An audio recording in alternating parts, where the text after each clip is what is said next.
hate to say I told you so.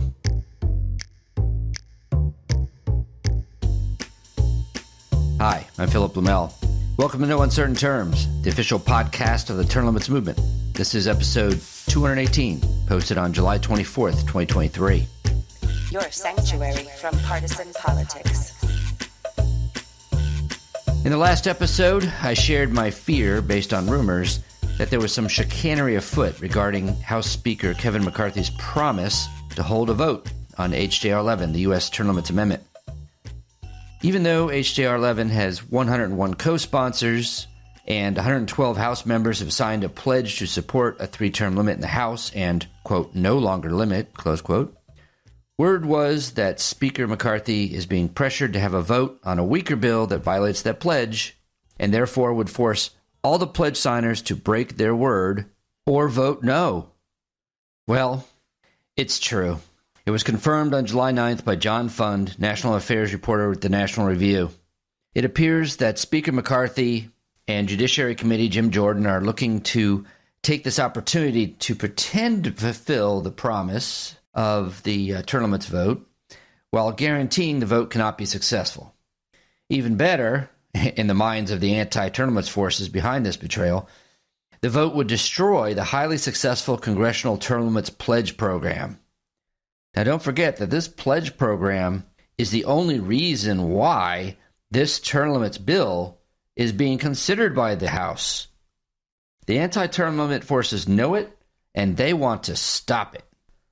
As John Fund put it in his article, quote, all McCarthy needs to do is ask Jim Jordan, chairman of the Judiciary Committee, to pass through committee a three-term bill. This way, the 105 pledge signers would keep their promise to constituents while still having legislation to champion. Fortunately, Speaker McCarthy still has plenty of time to avoid putting his members' credibility in jeopardy. Surely he would also want to avoid a primary challenge in his very conservative California district. It cannot be too far from his mind that Tom Foley, the only House Speaker to lose re-election since Galusha Grau in 1862, was defeated in 1994 for standing in the path of the term limits movement. That's right. 2 days after the John Fund article ran, U.S. term limits took action. U.S. term limits Chairman Howard Rich called out to the 112, actually now, U.S. term limits pledge signers in the House of Representatives to keep the promise they made to constituents. Quote, there is still plenty of time to change course and do the right thing, Rich said, adding, however, we obviously reserve the right to hold any and all pledge breakers accountable. You bet.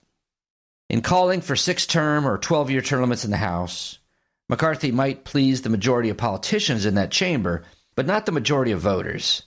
I mean, we've shared polls on this issue over and over. In the latest one, just a couple weeks ago, June 28th to 30th, Rhode Island Democratic primary voters were asked about congressional term limits. 77 supported the idea, no surprise. When asked how long the term limits should be, only 35% said 12 years. 52% said 6 years, and 13% were unsure.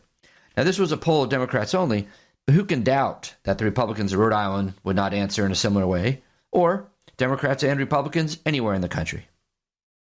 Friends, we got to get this train back on its track. Please go to termlimits.com/takeaction and see the very first item on the list. Tell your representative to call for a vote on Representative Ralph Norman's H.J.R. 11. This is the real term limits amendment bill. This is the bill with 100 co-sponsors, with 112 pledged supporters. Not a made-up last-minute bill for a sham vote. Next, former Vice President Mike Pence comes out in favor of term limits. Kenn Quinn, Northern Regional Director of U.S. Term Limits, is on the campaign trail in New Hampshire and got this out of the former vice president. Yes, sir. Mr. Vice President, thank you for coming to Berlin today. My name is Kenn. I'm from Maine. I appreciate what you said about getting rid of the dead wood in Washington and piggybacking the comment about corruption. The American people are really fed up with hearing Congress talk about the big issues decades after decades, kicking the can on the important issues that concern us. I appreciate also how you served as governor, you served in Congress, and you served as vice president. You did not stay in one position for too long. And I think we all would agree that career politicians in Congress, they are the ones that have been there for decades controlling everything. Would you, as president, support and get behind an effort to have a term limits amendment for members of the U.S. House and Senate to get rid of the dead wood in D.C.? Yes. Thank you. I wrote a chapter in 1992 supporting 12-year term limits. When I came up on my 12th year in the Congress, we left Congress voluntarily. I've always thought, 2 terms in the Senate, 6 terms in the House, about 12 years is about right. It takes you a couple of years to find the restroom, right?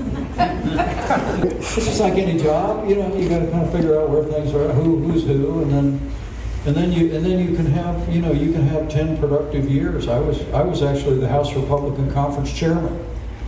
The year before I left the Congress, I was the 3rd ranking member of Congress, which meant when you're in the Republican minority under Nancy Pelosi, it means I was the 3rd most powerful, irrelevant person in the House of Representatives.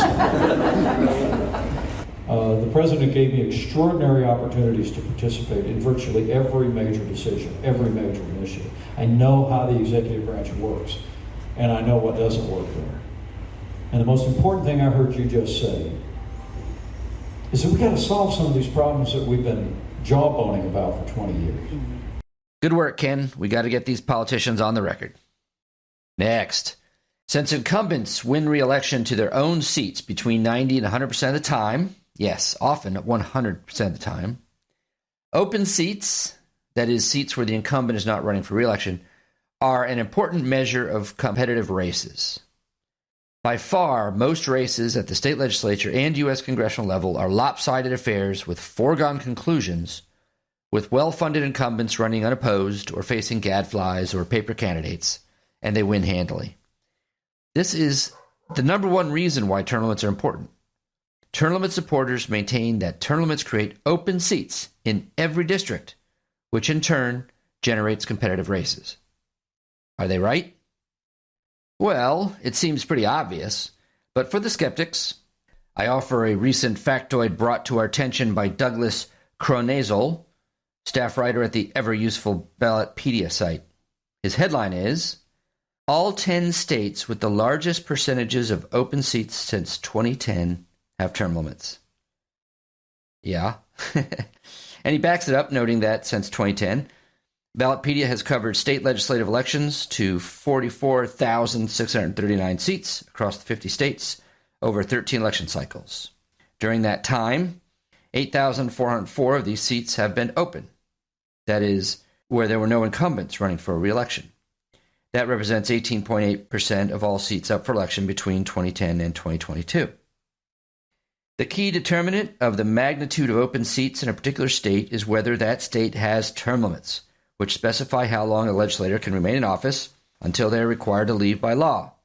All 10 states with the largest percentage of open seats since 2010 have term limits. The remaining 6 states with term limits all fall in the top 20. Yes, term limits work. Thanks, Douglas.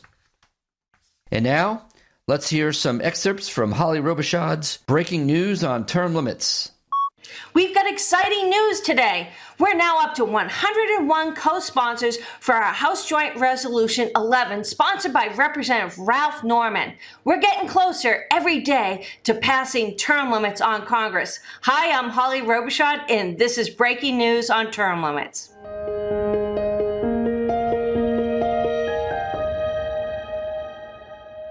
Term limits was a big winner in the Old Dominion. Virginia held its primary elections for the legislature. 16 signers of the term limits pledge won their primaries to advance to the general election. A 17th signer won the election outright and won't face a general election opponent.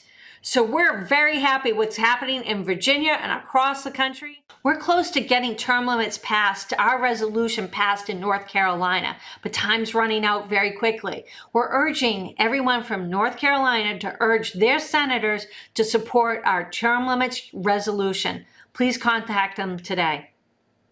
Now it's time for our updates from the states. In Maine, in a special election for the State House, U.S. term limits pledge signer Abden Simmons was elected. This gives us another supporter in Maine. Congratulations to Abden Simmons. In Virginia, there'll be elections for the state legislature, and we now have 28 legislative candidates who have signed our pledge. We're pleased to have them on board. Each state legislator who supports U.S. term limits resolution in their state is one step closer to passing congressional term limits. Momentum continues to build for our House Joint Resolution 11, filed by Representative Ralph Norman of South Carolina. As I mentioned, the resolution, known as the U.S. Term Limits Amendment, now has 101 co-sponsors and counting, with support from both parties. We're pleased to welcome Representative Max Miller of Ohio, Ann Wagner of Missouri, and Julia Letlow of Louisiana as our latest co-sponsors. We expect more representatives to follow their lead. Could your representative be the next co-sponsors? We hope so. Please contact your U.S. representative and urge them to co-sponsor House Joint Resolution 11 if they already haven't by visiting termlimits.com/118house. Thanks. Kevin McCarthy has promised us a vote on congressional term limits. This would be the first vote on congressional term limits since 1995. That's right, 1995. Think about that. The one issue all Americans agree upon, there hasn't been a vote on it in 28 years. That's a long time, couple decades, almost 3. Please visit termlimits.com/McCarthy to sign our petition urging Kevin McCarthy to bring House Joint Resolution 11 to the floor for a vote as soon as possible. Let's get this done. Holly suggested you contact decision makers here a couple times. Recall that we compile all of these calls to action in one place at termlimits.com/takeaction. To subscribe and listen to Holly's show regularly, go to youtube.com/US term limits. Lastly, here's an interesting tidbit. The term limits hero, who spearheaded the successful ballot effort to impose term limits on the governor and legislature in North Dakota last year, is at it again. Jared Hendricks, hot off that victory, which made North Dakota the 16th state with term limits on its legislature, is now collecting signatures to prevent politicians over 80 years old from representing North Dakota in the U.S. Congress. The group needs 31,164 signatures to place the idea on the ballot for voters as a constitutional measure. If approved, it would be added to the state constitution. Good luck, Jared. Thanks for joining us for another episode of No Uncertain Terms. The term limits convention bills are moving through the state legislatures. This could be a breakthrough year for the term limits movement. To check on the status of the term limits convention resolution in your state, go to termlimits.com/takeaction. There, you will see if it has been introduced and where it stands in the committee process on its way to the floor vote. If there's action to take, you'll see a Take Action button by your state. Click it. This will give you the opportunity to send a message to the most relevant legislators, urging them to support the legislation. They have to know you're watching. That's termlimits.com/takeaction. If your state has already passed the term limits convention resolution, or the bill's not been introduced in your state, you can still help. Please consider making a contribution to U.S. term limits. It is our aim to hit the reset button on the U.S. Congress, and you can help. Go to termlimits.com/donate.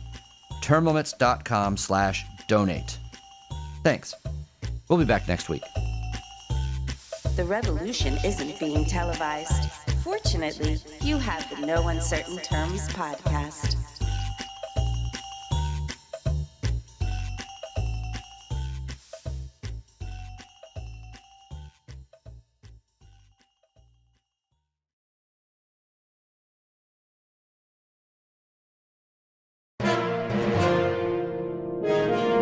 USTL.